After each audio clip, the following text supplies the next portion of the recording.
আজকে আমাদের কাছে চলে এসেছে রিয়েলমির P4 পাওয়ারফুল একটি ফোন। তবে শুধু পাওয়ার দিয়েই হবে না, এর ক্যামেরার মধ্যেও দম থাকতে হবে। শুধু ব্যাটারি দিয়ে হবে না, ক্যামেরার মধ্যে যদি দম না থাকে তাহলে ভাই কি করবো এত ভারী একটি মোবাইল নিয়ে? সবার সামনে গিয়ে কি এর রূপ দেখে বেড়াবো? না, অবশ্যই সেটা নয়। এটা কি রকম ফটো তুলছে, কি রকম ভিডিও করছে, কেমন স্লো মোশন করছে, সমস্ত কিছুই তো দেখতে হবে, তারপরেই তো একটি ভালো ফোন হবে। তো সেই জন্য আজকে আমরা যাবো আউটডোরে আপনাদের জন্য এবং দেখবো এর ক্যামেরা কোয়ালিটি কতটা তাগড়া। এইখানে আমরা সবার প্রথমে এর কয়েকটি ফটো তুলবো এই ক্যামেরার মাধ্যমে, অর্থাৎ এই ক্যামেরাটির মাধ্যমে, যেটা এখানে 50 মেগাপিক্সেলের ক্যামেরা দেওয়া আছে। সনি 882 যেটা সেন্সার বলছে iOS নাকি OIS ক্যামেরা বলছে, সেন্সার বলছে, সেটা টেস্ট করব, দেখব কেমন ক্যামেরা কোয়ালিটি বা ফটোর কোয়ালিটি আসছে। তো এখন কিছু স্যাম্পল রয়েছে তোমাদের সামনে। তো এর ক্যামেরা কোয়ালিটি দেখা হলো, এখন আসবো মোবাইলটির পোর্ট্রেটে। কারণ এইখানে যেহেতু ইনবিল্ট AI দেওয়া আছে, সেই জন্য কিন্তু এইখানে খুব ভালো পোর্ট্রেট আসার কথা। তো দেখবো পোর্ট্রেট কোয়ালিটি কেমন। তো কিছু পোর্ট্রেট ফটো রয়েছে এখন তোমাদের সামনে। তো পোর্ট্রেট দেখা হয়ে গেছে, এখন আসবো স্লো মোশনে। তো স্লো মোশন দেখতে হবে, কারণ আমরা কিন্তু এখানে 1080p-তে কিন্তু অবশ্যই স্লো মোশন রেকর্ড করবো, সেই জন্য এর স্লো মোশন কোয়ালিটি কেমন সেটা দেখবো। তো স্লো মোশন ভিডিওটি এখন রয়েছে তোমাদের সামনে।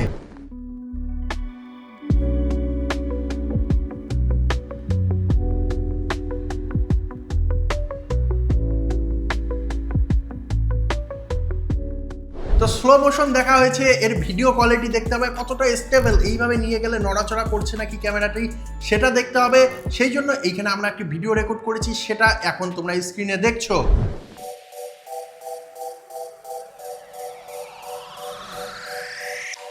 এবং অবশ্যই এইখানে যেহেতু বড় মাপের ক্যামেরা দেওয়া আছে, তো এই ক্যামেরাটি কতটা জুম করতে পারে, অর্থাৎ ফটোর মধ্যে কতটা জুম করে কত দূর থেকে ফটো তুলতে পারে সেটা দেখবো। তো আমরা এখানে টেস্টের ভিডিও নিয়েছি, সেই ভিডিওটি কিছুটা এইভাবে নেওয়া হয়েছে এবং এর যে রেজাল্ট, সেই রেজাল্টটি তোমরা এখন স্ক্রিনে দেখবে।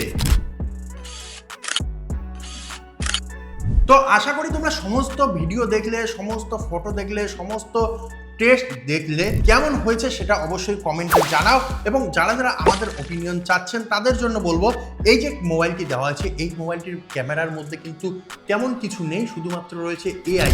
এইখানে মোবাইলটি ফটো তুলছে ঠিকই, কিন্তু ইনহ্যান্স করছে AI এর মাধ্যমে ইনহ্যান্স করে তারা পরিবেশন করছে, অর্থাৎ এইখানে কিন্তু তারা AI এর মাধ্যমে সমস্ত কিছুই করছে। সেই জন্য এইখানে ক্যামেরার সেই রকম কোনো কাজ নেই এবং এর যে স্লো মোশন কোয়ালিটি, তার সঙ্গে সঙ্গে এর যে ভিডিও কোয়ালিটি খুব একটা খাস নয়। সেই জন্য অবশ্যই যদি কেউ বলে এটি একটি ক্যামেরা ফোন, সেই ক্ষেত্রে বলবো না, এই ফোনটি একটি ক্যামেরা ফোন নয়, এটা শুধুমাত্র একটি পাওয়ার ব্যাংক।